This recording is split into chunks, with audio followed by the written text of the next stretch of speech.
নির্বাচনী হলফনামায় মিথ্যা তথ্য দিয়েছেন ক্ষমতাচ্যুত প্রধানমন্ত্রী শেখ হাসিনা। এতে তিনি সুস্পষ্ট অপরাধ করলেও তার বিরুদ্ধে কোনো ব্যবস্থা নেয়ার সুযোগ নেই বলে জানিয়েছেন নির্বাচন কমিশন। এক চিঠিতে দুর্নীতি দমন কমিশনকে এমনটাই জানিয়েছে ইসি। এমন প্রেক্ষাপটে অনেকে বলছেন নির্বাচনী হলফনামায়ও মিথ্যা তথ্য দিয়েছেন শেখ হাসিনা। আর সে অপরাধ সুস্পষ্ট হওয়ার পরও কেন নির্বাচন কমিশন ব্যবস্থা নেবে না, এর পেছনে কী কারণ রয়েছে এমন প্রশ্ন ছুটেছেন নেটিজেনরা। নির্বাচন কমিশনের এক কর্মকর্তা এই তথ্য নিশ্চিত করে জানান, হলফনামায় মিথ্যা তথ্য দেয়ায় সাবেক প্রধানমন্ত্রী শেখ হাসিনা সুস্পষ্টভাবে অপরাধ করেছেন। তার বিরুদ্ধে যথাযথ কর্তৃপক্ষের মামলা করার সুযোগ আছে, তবে সময় অতিক্রান্ত হওয়ায় এ বিষয়ে নির্বাচন কমিশনের ব্যবস্থা নেওয়ার সুযোগ নেই।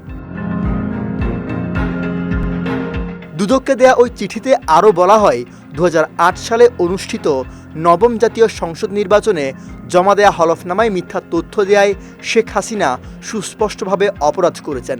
হলফনামায় মিথ্যা তথ্যের বিষয়টি মনোনয়নপত্র গ্রহণ বা বাতিলসহ হলফনামা যাচাই বাছাইয়ের সময় বা পর্যায় অতিক্রান্তে উত্থাপিত হওয়ায় এই বিষয়ে ব্যবস্থা গ্রহণের সুযোগ নেই ইসির।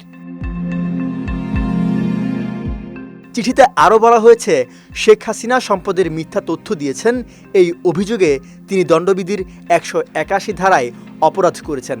ফৌজদারি কার্যবিধি অনুযায়ী যে ম্যাজিস্ট্রেট বা নোটারি পাবলিকের কাছে মিথ্যা হলফনামা দিয়েছেন শেখ হাসিনা, সেই ম্যাজিস্ট্রেট বা জুডিশিয়াল ম্যাজিস্ট্রেটের কাছে লিখিত অভিযোগ দায়েরের মাধ্যমে শেখ হাসিনার বিরুদ্ধে মামলা দায়ের করার সুযোগ আছে। এর আগে প্লট জালিয়াতি, বিদেশে অর্থ পাচার, প্রকল্পের অর্থ লুটপাটের একাধিক অনুসন্ধান দুদকে চলমান রয়েছে। এরই মধ্যে পূর্বাচলে প্লট জালিয়াতি মামলায় চার্জশিট দাখিল করলে আদালত শেখ হাসিনার বিরুদ্ধে গ্রেফতারি পরোয়ানা জারি করেন। সৈয়দ নওশাদ, বিজয় টিভি, নিউজ ডেস্ক।